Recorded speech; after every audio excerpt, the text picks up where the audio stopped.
Desde el principio. ¿Recuerdan que lunes, justamente el lunes, un día después de la elección del Estado de México y Coahuila, el presidente fue a cenar con los presidenciales de Morena?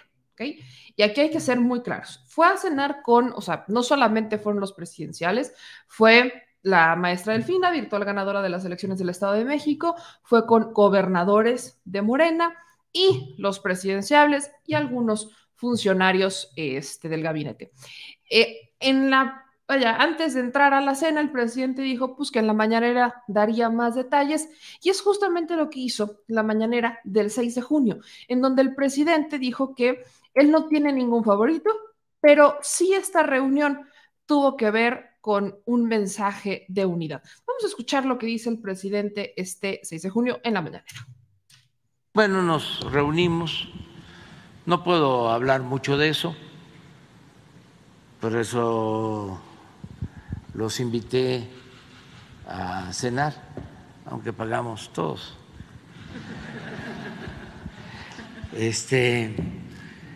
Para hacerlo después de las 8 de la noche y no aquí, tiene un restaurante cerca,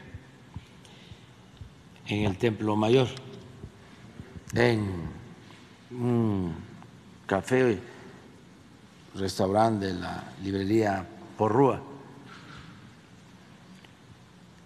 Nos reunimos para pues felicitar a la maestra Delfina, entre todos. Estábamos muy contentos con ella presente, y nos reunimos también para pues mantener la unidad, que no haya divisiones. Vamos muy bien, estamos bien y de buenas, pero pues ya no puedo hablar más sobre el tema. Asistieron todos, gobernadoras, gobernadores. Faltó nada más por enfermedad el de San Luis Potosí, y estuvieron también dirigentes de Morena, el presidente del Consejo, Alfonso Durazo, que al mismo tiempo es gobernador de Sonora, el presidente del partido, la secretaria, Ricardo Monreal,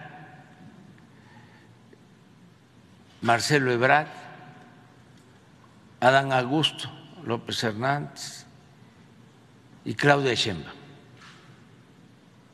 O sea que fueron 22 más 4, 26 más 2, 28, y el de La Voz, 29. No, hablamos en general de mantenernos unidos. Yo he hecho el compromiso de que no voy a participar inclinando la balanza en favor de nadie. Esto es lo que el presidente ha dicho una y mil veces, que no va a inclinar la balanza a favor de nadie, que él solamente pues quiere este mensaje de unidad y que para los que preguntan que quién pagó la cena, lo dijo al principio, cada quien pagó su parte. Entonces, ¿qué pasa después de esto? Porque hace una hora, ¿no? Subía Loret de Mola que el presidente había dado la instrucción. Ya saben que tiene esas fuentes súper secretas. A veces siento que Loret ve que Ratatouille existe que quizás Ratatouille pudiera ser su fuente más cercana a la presidencia de la República o en el restaurante El Mayor. No, según las fuentes ultra secretas y cercanas que tienen en Latinus, el presidente dio la instrucción de que renunciaran los presidenciales a sus cargos para dedicarse de lleno a la candidatura presidencial. No hay evidencia real de que eso haya pasado y si vemos los discursos del presidente, tampoco hay evidencia al respecto. Si vemos los discursos también de Morena, no hay evidencia al respecto. El único que ha hablado de renunciar y lleva hablando de renunciar desde diciembre del 2022 es Marcelo Ebrard. Él lo ha dicho públicamente. Cuando le pidió a Mario Delgado que definieran el proceso, cuando pidió que fueran claros en lo que se va a hacer. O sea, es Marcelo Ebrard el que ha estado anunciando que él iba a renunciar a su cargo para enfocarse de lleno al proceso interno de Morena que definirá quién va a ser el candidato presidencial. Entonces, salen de la cena ayer. Marcelo, de hecho, es el primero en irse de esta reunión en la noche y hoy por la tarde el canciller confirma lo que ya todos sabíamos. ¿Cómo lo supimos? Y repito, él mismo dijo que esto iba a pasar. Y también muchas personas que estaban contratadas en la Secretaría de Relaciones Exteriores en diversos cargos que han formado parte del equipo cercano de Marcelo Ebrard habían estado renunciando desde hace meses. Meses habían estado renunciando. Está el caso, es la propia Marta Delgado, que ella ya había renunciado. También renunció el director de pasaportes, o sea, ya había el delegado en Durango, o sea, ya habían renunciado varias personas del equipo cercano a Marcelo Ebrard para enfocarse de lleno a la campaña de Marcelo. Entonces, lo lógico, lo que ya esperábamos todos es pues, que Marcelo anunciara cuándo se va. El asunto es que deja una cancillería, y aquí hay que ser netas, que sí, al inicio creo que hizo un buen trabajo, pero que prácticamente desde hace medio año, si no es que un año, ya venía descuidando un poco el trabajo de canciller por dar estos mensajes y hacer estas reuniones, seguir a dar las giras de sus libros. O sea, Marcelo ya estaba mucho más enfocado en hacer todas estas reuniones políticas con el pretexto de sus libros, que eran meramente campaña, ¿no? Una campaña que yo siempre voy a cuestionar porque cada que algún político saca su libro es para hacerse promoción y el INE lo sabe y todos lo sabemos, pero pues no pueden decir nada porque no hay nada ilegal al respecto, entonces utilizan los libros que a veces, y no hablo del caso del canciller, pero sí hay muchos políticos que no escriben sus libros, ¿no?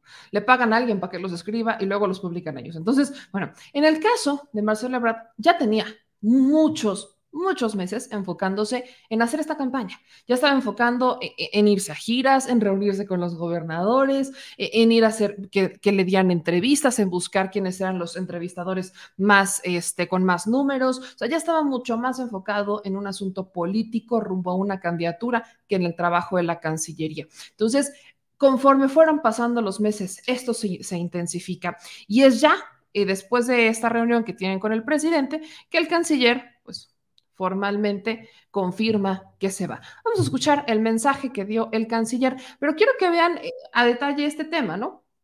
Aquí, este es el video de la transmisión en vivo de las redes sociales de Marcelo Ebrard y vean los personajes que aquí están, ¿no? Diputados con los que hemos platicado, el caso de Emanuel Reyes, que él claramente ha dicho que es pro Marcelo Ebrard. O sea, estamos viendo a todos estos personajes que de alguna manera van a ocupar un rol dentro de la promoción de Marcelo Ebrard.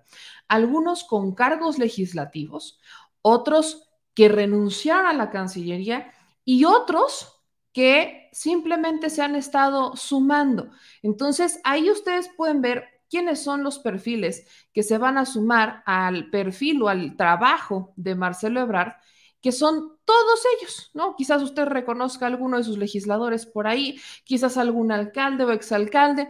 Van a aparecer todos los personajes que apoyan la campaña de Marcelo Ebrard. Estuvieron presentes estos que pudiéramos llamar sus operadores principales rumbo a la presidencia de la República. Y aquí quiero hablar de un perfil en particular. este personaje que está aquí, mira, le voy a hacer un poquito más para adelante. ¿Se acuerdan de quién quiso ser candidato de Morena para las elecciones de Durango? Mero. El de la corbatita verde. Quiero que vean los perfiles que están ahí. Si bien no todos son cuestionables, particularmente él sí. ¿Por qué? Cuando en 2021 nosotros estuvimos hablando de las elecciones en el estado de Durango y de los procesos en Durango, justamente uno de los perfiles que pues estaba sobre todo siendo cuestionado, así nada más, ¿no? Como solo por no fallar. Estamos hablando de el senador José Ramón Enríquez. Este senador, el doctor Enríquez, lo conocen en Durango.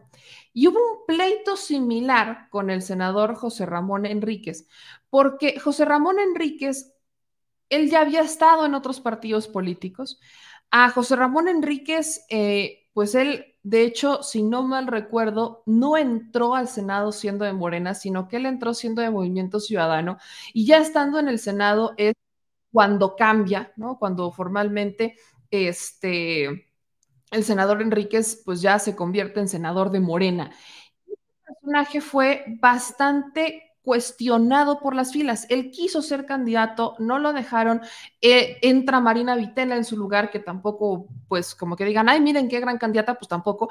Pero si alguien ubica a este personaje en Durango, se le ha cuestionado por su probable vinculación con el narcotráfico, su probable vinculación en asuntos de política por ahí, con pues con el PRI, con el PAN, con Movimiento Ciudadano y sobre todo monrealista, ¿no? Si algo podemos dejar claro es que es cercano a Ricardo Monreal. Entonces, no voy a decir que todos los perfiles que vayan a apoyar a Monreal pues sean cuestionables. Creo que podemos cuestionar absolutamente a todos los políticos que hoy se están colgando de alguna corcholata, por ejemplo, porque muchos no lo están haciendo necesariamente porque crean en una transformación, ni mucho menos.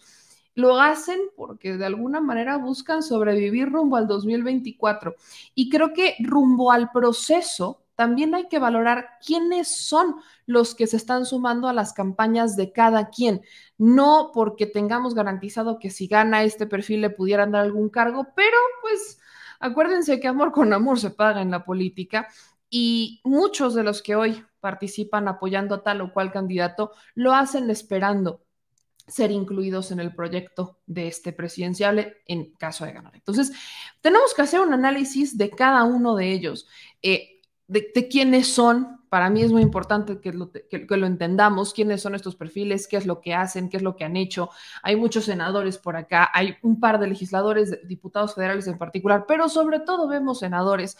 Y esta es la caballada, ¿no? Con la que Marcelo Ebrard anuncia que renuncia a la Cancillería. Entonces, después de un ratito de estarlo ahí esperando, ¿no? Porque se pusieron todos para la picture, todos bien lindos para la foto. Reciben a Marcelo Ebrard con porras, ¿no? Empiezan a recibir a Marcelo Ebrard con porras, y a partir de ahí inicia el mensaje del canciller para anunciar su renuncia a la Secretaría de Relaciones Exteriores.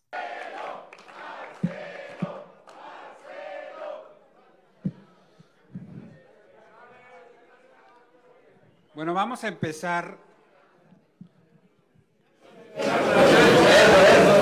Agradecemos la presencia de senadores y senadoras de la República, diputadas y diputados federales y locales, presidentes municipales.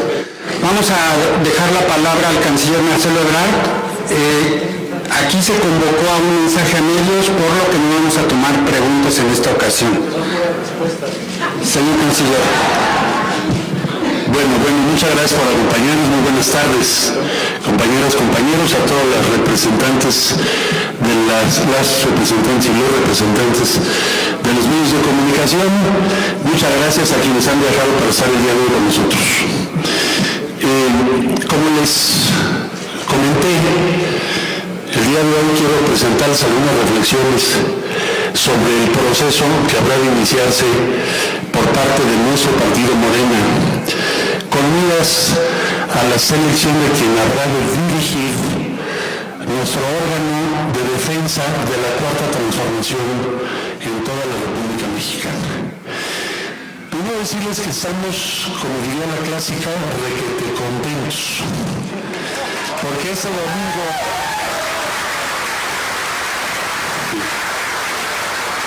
domingo nuestro movimiento tuvo un triunfo histórico en las elecciones del Estado de México. Casi un siglo tardó en llegar la transformación al Estado de México. Extiendo nuevamente mis sinceras y amplias felicitaciones a la maestra Delfina Gómez por su victoria contundente y esperanzadora.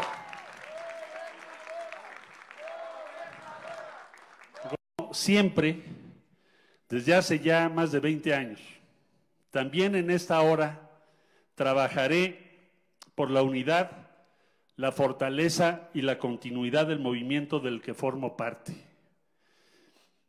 Hoy, tras el proceso electoral del domingo, nos organizamos para iniciar el proceso que acabo de referir.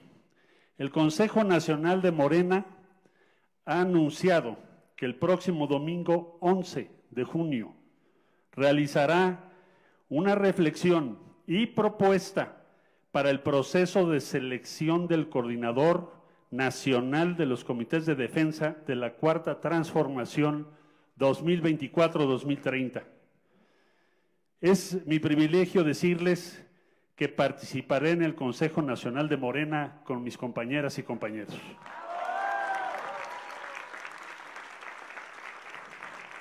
Estoy cierto de que arribaremos a ese Consejo Nacional con una propuesta unitaria en la que coincidamos, que garantice equidad, transparencia y reglas claras, porque nuestro movimiento tiene y sostendrá y defenderá su autoridad moral. Estoy muy contento porque veo con toda claridad que las propuestas que hicimos desde ya el mes de diciembre del año pasado, las recuerdo, separarnos de los cargos públicos quienes vamos a participar para que haya equidad en el proceso interno, exponer y contrastar en público las propuestas de cada cual y desde luego asegurar que la encuesta a realizarse sea amplia, transparente y verificable, idealmente con una sola pregunta. Esto que propusimos desde el mes de diciembre, veo que va a reflejarse en la propuesta unitaria que tendremos el día domingo.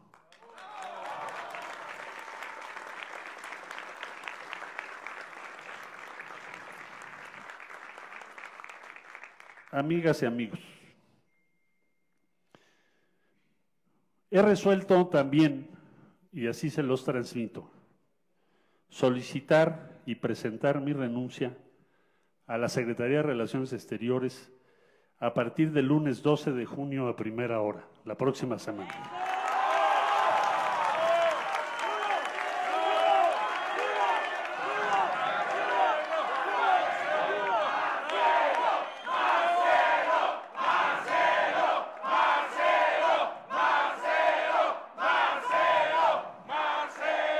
Con el propósito de dedicarme de lleno, con alegría y resolución, a defender el proyecto que encabeza nuestro presidente, el presidente Andrés Manuel López Obrador, en toda la República Mexicana.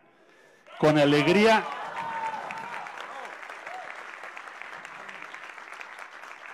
las políticas y avances de la Cuarta Transformación y también las propuestas sobre su futuro y cómo mantener la Cuarta Transformación, no solo en la conducción de México, sino en el ánimo y la conciencia de las y los mexicanos.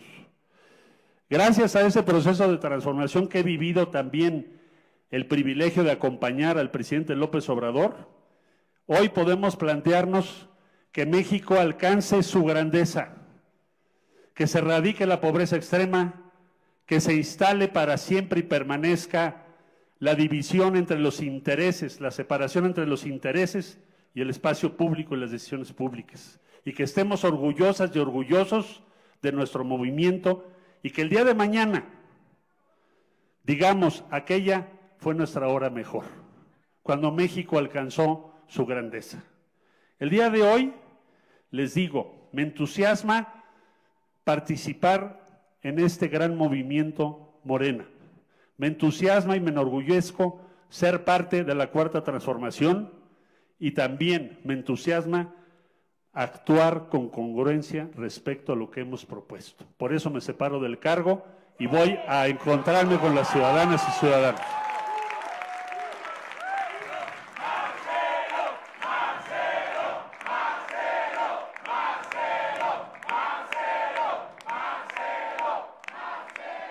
Quiero agradecer muy especialmente al presidente López Obrador su respaldo, su confianza, su generosidad, su orientación y su cercanía todos estos años. Y así seguiremos los años por venir. Diría,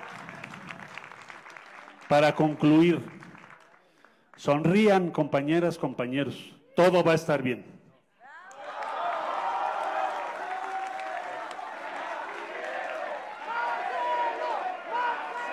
Muchas gracias, gracias. Que viva México. Pues ahí está. Ese fue el anuncio de Marcelo Ebrard de, pues ya se va, ¿no? Ese es el anuncio donde pues ya confirma que deja la Cancillería para enfocarse de lleno a la sucesión presidencial. Aquí hay opiniones divididas, vaya, hay quienes pueden decir que está bien, hay quienes pueden decir que está mal. Este ya es un asunto meramente de opinión acerca del perfil. En los hechos ya sabíamos, Marcelo Ebrard, lo que les digo desde el inicio, ya tenía mucho tiempo enfocándose de manera, pues sí legal, pero desde la Cancillería en la sucesión presidencial. Ya no va a estar ahí. Y miren, les voy a ser bien honesta. Si ya no te vas a enfocar en el trabajo que actualmente tienes, mejor renuncia.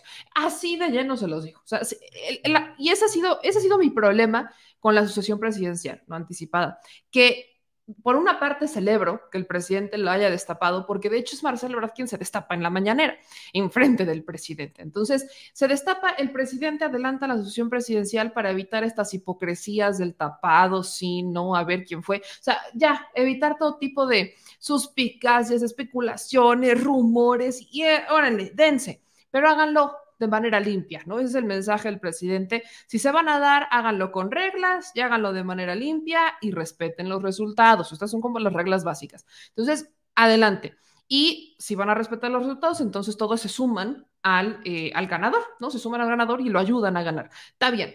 Pero por el otro lado, el asunto de, por ejemplo, el caso de Marcelo Ebrard, que comparémoslo un poco con el secretario de Gobernación.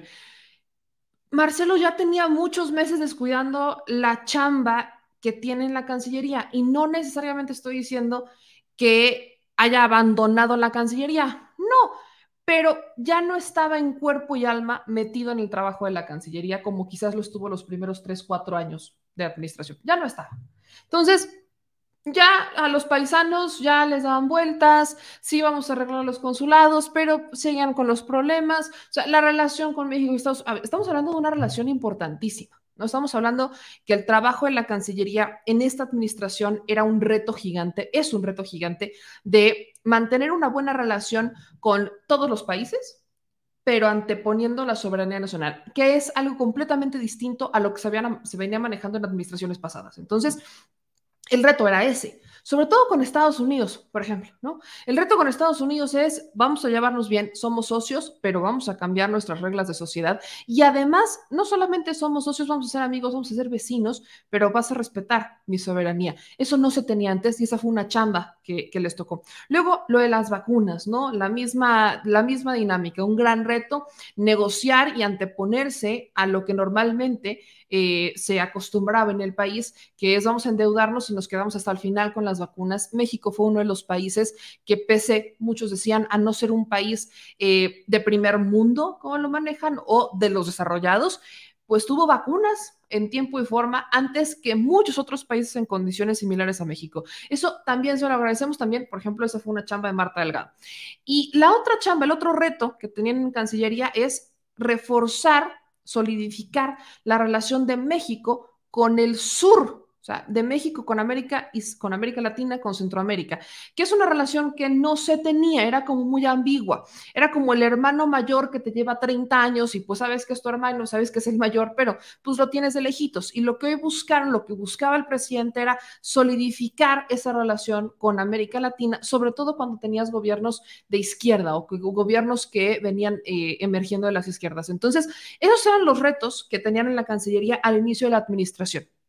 Hoy los retos son mantener y consolidar estas relaciones, sobre todo cuando tienes también en Estados Unidos, que ya van a empezar campaña, también ya están en campaña presidencial, y lo básico de Estados Unidos es utilizar a México como bandera para hacer campaña en Estados Unidos, porque para los republicanos, sobre todo republicanos, los mexicanos somos los responsables de todos sus males y los demócratas juegan con las esperanzas y con la necesidad de los paisanos prometiendo las reformas migratorias que nunca van a llegar. Entonces, el momento en el que estamos requiere una persona que esté dedicada en cuerpo y alma a lo que está pasando en la Cancillería y a la relación de México con el exterior, porque no se hizo más difícil. Los retos no se han terminado. Vienen las partes más importantes, vienen las cúspides, que son las campañas.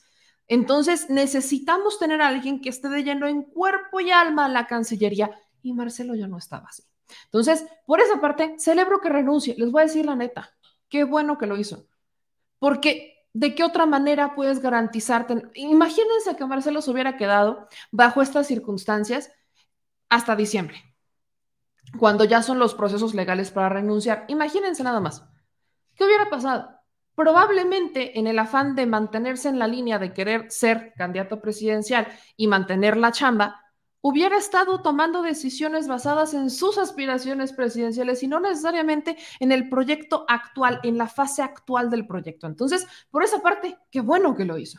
Ahora, no es lo mismo que renuncie Marcelo, por ejemplo, a que renuncie la jefa de gobierno. Hay una diferencia brutal, porque Marcelo se va y mañana el presidente ya tiene una lista de quién puede estar en su lugar, ¿no? Que hablando de quiénes pueden estar en el lugar de Marcelo, la lista es... Creo que de hecho el primer lugar sería Héctor Vasconcelos, recordando que el senador Vasconcelos era la primera opción del presidente para ser el secretario de Relaciones Exteriores. Pero Vasconcelos tenía un proyecto muy definido en el Senado, estando en la Comisión de Relaciones Exteriores. Entonces, Vasconcelos quedaba descartado al inicio de la administración y por eso entra Marcelo. Pero hoy ya estamos por salir, ya viene el último jalón de esta transformación en la fase obradorista o en la fase de Andrés Manuel López Obrador, y perfectamente Vasconcelos puede tomar las riendas a partir de este momento. ¿Es la única opción? No, porque también está el embajador de México en la ONU, José Ramón de la Fuente, también es una opción. También se ha hablado entre quienes pudieran entrar al relevo de Marcelo Ebrard, pues también han mencionado a Lázaro Cárdenas Batel, que él era el que llevaba la oficina, llevaba el equipo del presidente López Obrador en presidencia, y también se menciona a Esteban Moctezuma, que creo que Esteban Moctezuma no sería un buen momento cambiarlo, porque pues ya está en Washington, ya ahí déjenlo, pero tienes al menos a José Ramón de la Fuente, Lázaro Cárdenas Batel, y tienes a Héctor Vasconcelos. O sea, tienes tres perfiles que mañana el presidente dice tú o tú, éntrenle. Y en ese momento entran, ¿no? Sobre todo el perfil de Héctor Vasconcelos no deberían de descartarlo porque, insisto, era la primera opción para la Cancillería. Ahora, ¿qué va a pasar? ¿Qué pasaría si renuncia, por ejemplo, en la mañana la jefa de gobierno? Entra el secretario de Gobernación. Entonces, estamos hablando que no es lo mismo que renuncie un poder ejecutivo, como lo es un gobernador o una jefa de gobierno, a que renuncie un secretario de Estado.